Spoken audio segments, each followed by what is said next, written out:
আসসালামু আলাইকুম। আশা করি আপনারা সবাই ভালো আছেন। আলহামদুলিল্লাহ আমিও ভালো আছি। এখন সকাল ৬টা বাজে।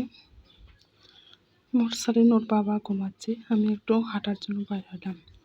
ভাবছি একটু হেঁটে আসি। সেই জন্য বাইর হয়েছি।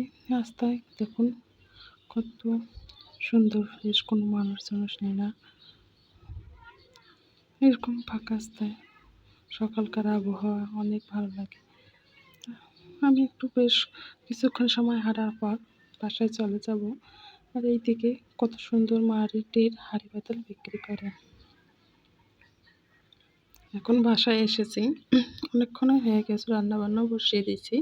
এদিকে আপনাদের ভাইয়া সকাল সকাল কিছু বাজার নিয়ে আসলো, কেননা বাসায় কোনো বাজার ছিল না, তাই কিছু বাজার নিয়ে আসলো। এদিকে ছোটো মাছ নিয়ে এসে এই মাছটা ফ্রাই করে খেতে আমার অনেক মজা লাগে। কয়েকদিন আগেও আমি 1 কেজি পরিমাণ কিনেছিলাম, আজকেও নিয়ে এসেছে, কিন্তু আজকে অল্প একটু নিয়ে এসেছে। এদিকে আরও কিছু মাছ নিয়ে এসেছে। এই মাছটা আমার চেয়ে আপনাদের ভাইয়ার অনেক বেশি পছন্দের, সে অনেক বেশি পছন্দ করে, এটাও নিয়ে এসেছে। কিন্তু আপনারা যারা আমার ভিডিও দেখেন তারা তো অবশ্যই জানেন মোরসালিন একেবারেই মাছ খাবে না, তো ছুঁয়েও দেখবে না, কেননা সে মাছ একেবারেই পছন্দ করে না। সেই জন্য তার জন্য 2টা পাকিস্তানি মুরগি নিয়ে এসেছে। মুরগিগুলো অলরেডি পরিষ্কার করা আছে, আমি শুধু কেটে পিস পিস করে রেখে দেব। দেখুন, এগুলো তো আমার এখানেই পরিষ্কার করা হবে, কিন্তু ছোটো মাছগুলো তো তাড়াতাড়ি বেছে পরিষ্কার করে নিতেই হবে, কেননা যেতটা পরিমাণে গরম, মাছগুলো নষ্ট হয়ে যাওয়ার সম্ভাবনা কিন্তু থেকে যায়।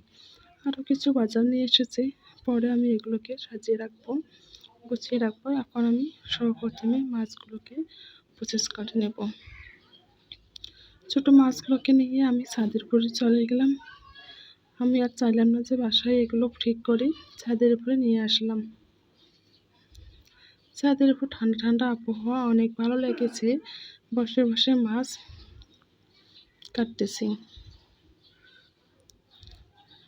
এইখানে আমাদের পাশের ভাড়াটিয়া কিছুটা পরিমাণে ছাই এনে রেখেছিল, আমি সেগুলো একটু নিয়ে আসবো, কেননা মাছটা অনেক পরিমাণে পিচ্ছিল থাকে। একটু যদি আপনার ছাই নেন তাহলে মাছটা কিন্তু পরিষ্কার করা অনেক ইজি হয়ে যায়। যে দেখুন, আমি এখান থেকে কিছুটা নিয়ে যাব, এগুলো দিয়ে আমি এখন মাছগুলো পরিষ্কার করে নেব। আপনারা যারা আমার ভিডিওর সঙ্গে আছেন তাদেরকে একটু কথা মনে করে দিচ্ছি যে আপনারা আমার ভিডিওটা যদি ভালো লেগে থাকে তাহলে লাইক করবেন এবং শেয়ার করবেন। মাছ কাটা হচ্ছে তো আমার অলরেডি হয়ে গেছে, এগুলো আর ভিডিও শ্যুট করা হয়নি, কেননা তাড়াহুড়া করে করেছি। এখন সমস্ত কিছু আমি ভাগ ভাগ করে রেখে দেব, যতটুকু আমার প্রয়োজন ঠিক ততটুকু পরিমাণ করে আমি ভাগ করে নিয়েছি। এগুলো আমি এখন ফ্রিজে তুলে রাখবো। এগুলোতে আমি বাটিতে যে কোনো জিনিস, মাছ হোক বা মাংস হোক, ফ্রিজে রাখাটা অনেক বেশি পছন্দ করি, কিন্তু আমার কাছে ততগুলো বক্স ছিল না। সেই জন্য আমি কী করব, এখন এগুলো কিছুটা পরিমাণে চিমকিতেও রেখে দেব। এদিকে আপনাদের ভাইয়া কিছুটা পরিমাণে মশলাও নিয়ে এসেছিল। আমি ওকে বলেছিলাম যে তুমি মশলা নিয়ে আসো, আমি বাসায় গুঁড়ো করবো, কিন্তু না, ও প্যাকেটে নিয়ে এসেছে। প্যাকেটগুলো আমি এখন বাইর করে নিচ্ছি। শুধু কি আমি সকাল থেকে বাজার গোছাচ্ছি সেটা কিন্তু না, এদিকে আমার রান্নাবান্নাটা কিন্তু কমপ্লিট হয়ে গেছে, সেটাও আমি আপনাদের সঙ্গে একটু পরে শেয়ার করব। আগে মাছগুলোকে সুন্দরভাবে রেখে দেই। আমার কাছে বেশ সেরকম বক্স ছিল না, সেই জন্য আমি যে কটা বক্স ছিল সেগুলোতে রাখলাম। এটা একটা বড় সাইজের বক্স, সেই জন্য আমি 2 দিকেই মাছগুলো সুন্দরভাবে রেখে দিয়েছি। এখন ফ্রিজে রেখে দেব।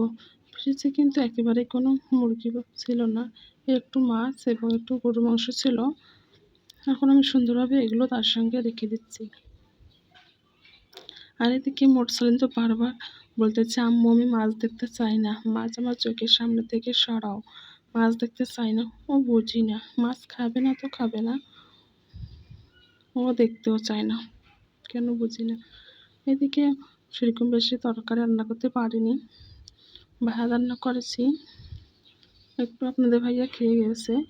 আর রাতের কিছু মুরগির তরকারি ছিল, সেগুলো আমি গরম করিয়ে নিয়েছি। মুসুর ডালও ছিল ফ্রিজে রাখা, এগুলো বার করে আমি সুন্দরভাবে গরম করেছি। শুধু রান্না করেছি একটু ঝাল ঝাল করে মিষ্টি কুমড়া ভর্তা। মিষ্টি কুমড়াটা আমাকে ভর্তা করে খেতে অনেক বেশি পছন্দ।